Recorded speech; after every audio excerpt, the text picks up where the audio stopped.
Hi, this is Merlin. Today I'm gonna talk about the what is kernel. This video is for to make a bootloader. So if you're trying to make a bootloader, you have to understand the kernel, and because bootloader is for kernel, and kernel, you have to understand why we need such as kernel and what is kernel, and that's it. So this is introduction in computer science. Kernel is a computer program that is core or heart of an operating system. Before discussing kernel in detail, let's first understand its basic operating system in a computer. So what is operating system? So operating system is software that works as an interface between hardware component and the user. It enables other programs to run each computer system, whether it is desktop, laptop, tablet, or smartphone, or must have an operating system to provide basic functionalities for a device. So what is kernel in the operating system? Kernel is like heart of the operating system, right? So there's a lot of words, so let me just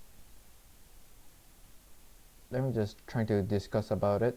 So kernel is core part of the operating system and is and hardware software is managed by the kernel, and it acts like a bridge between application and data processing done at the hardware level. So it's a central part of the operating system.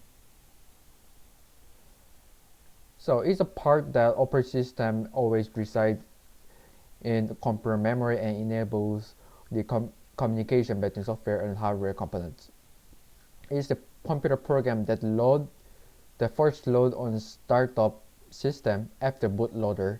Once it loaded, it manages the remaining startup. It also manages memory and I/O requests and peripheral from software. Moreover, it translates all I/O requests into data processing instruction for the CPU. It manages other tasks such as memory management, task management, and disk management. We'll talk about it later.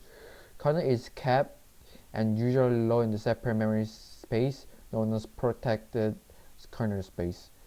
It is protected from being accessed by application programs or less important part of the OS. So other application programs such as browsers or some audio players are use separate memory space known as user space, and you have to understand what is user space. It's just the space for the other application programs like a browser, Google Chrome or word processor, right?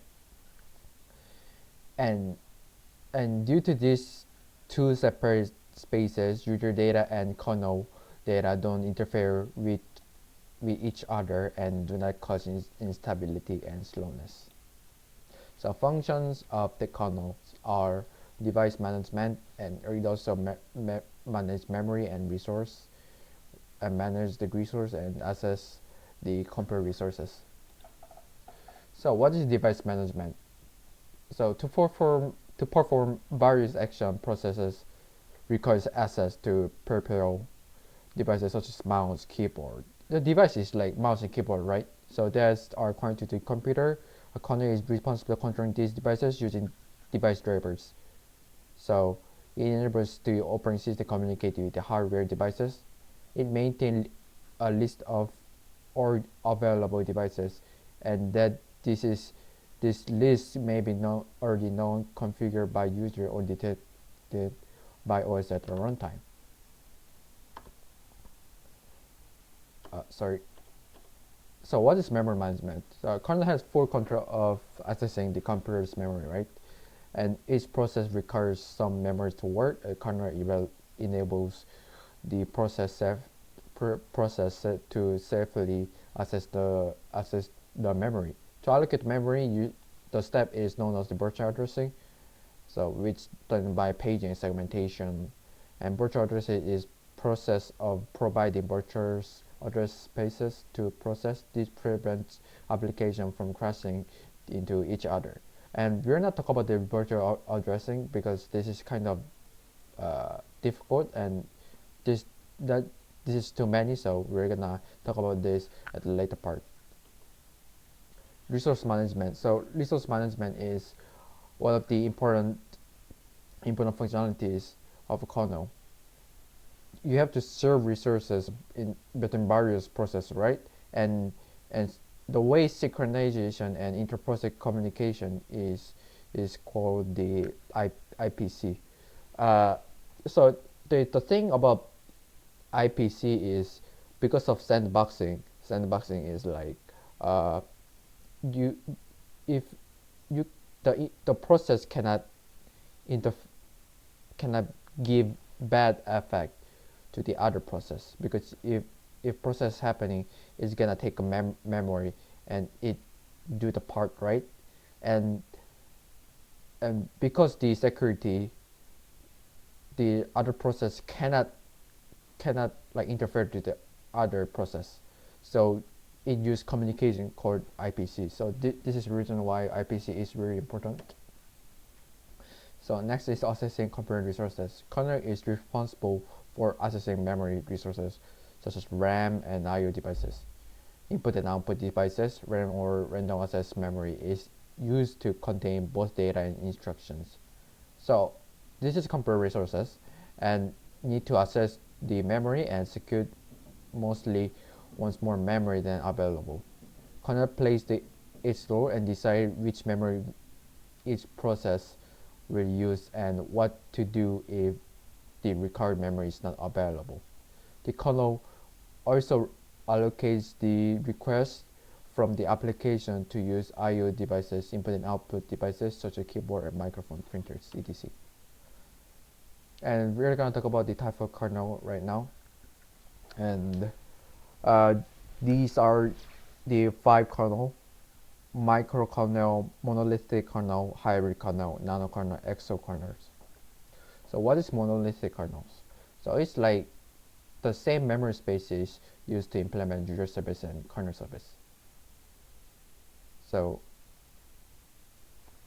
you use same memory spaces. So the size, so it's like uh, there's user service and kernel service, but in monolithic service, it used together at the same memory space. And if the size of kernel increase, the overall the size is always will be increased. And execution of the process is also faster because than the other kernel, and it does not use separate user and kernel space because it's using together. So example monolithic kernels are Unix, Linux, and those kind of stuff.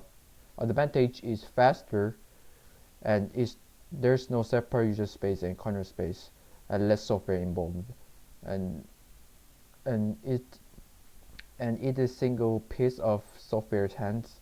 It's both source and compile form smaller.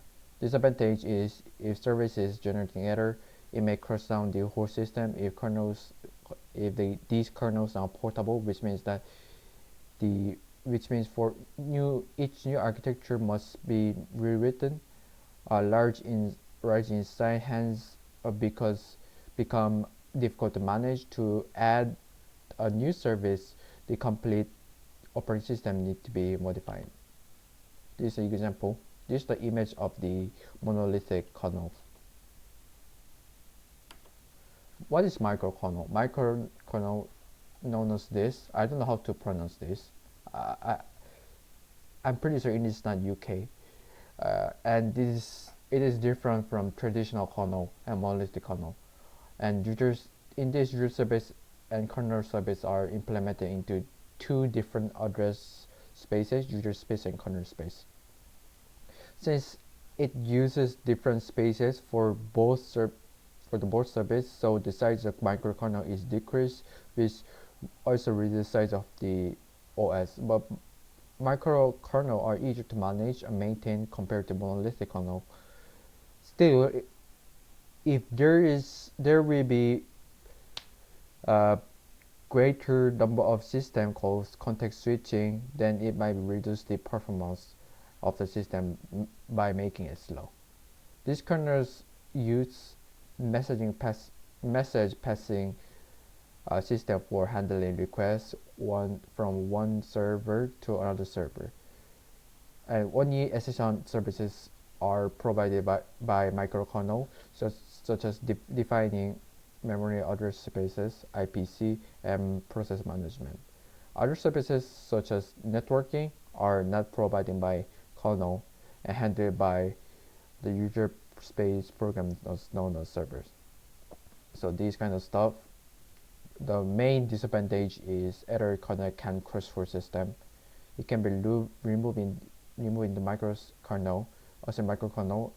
If the kernel's process crash, the crashing of the whole system can be prevented by restarting error caused services. Advantage: it can manage easily. It can service the new service can add it without modifying the whole OS, and it's possible to prevent the whole system crashing when the kernel process crashes. The disadvantage are there is more requirement on software for interfacing, which reduces the system performance, and process management is really complicated, and messaging bugs are difficult to fix. So this is the example. It uses IPC. So what is hybrid kernel? So hybrid kernel is known as modular kernel, and modular meaning is like the meaning of the modular is design system, like module. Each has to be independent. Like if you imagine up the module of some kind of system, that has to be independent, right? And if this module change, the other module shouldn't be changed. This kind of thing of modular. And hybrid are also known as modular kernels. It is a combination of monolithic and microkernels. It takes advantage of speed of monolithics and modularity of the microkernels. But hybrid kernel can be understood the extended version of microkernel with additional properties of a multi-kernel. These kernels are widely used in commercial OS, such as like version of the MS Windows. It is much similar to Micro's kernel, but also includes some additional code in kernel space to enhance the performance in the system. And it allows to run some services like network stack kernel spaces to reduce performance compared to the traditional microkernel. But it allows to run kernel code, such as device drivers, as servers in user space. Example of the hybrid kernel are Windows, NT, or those kind of stuff. Advantage is there's no requirement for rebooting testing. Third-party technology can be integrated rapidly. Disadvantage are there are possibility more bugs with the interfaces to pass through. It can be confusing task to maintain modules for some administrators, especially when dealing with issues such as symbol differences. This is an example of the hybrid kernel. What is nanokernel? So nanokernel is very small kernel. Yeah, and that's it. It's simple. And advantage is very simple. Disadvantage, lack of system service because it is small. As a kernel is still developing approach for designing OS, and you can just read it, and that's it. The next video we're gonna talk about what is bootloader and what is like booting system is gonna be. Thank you.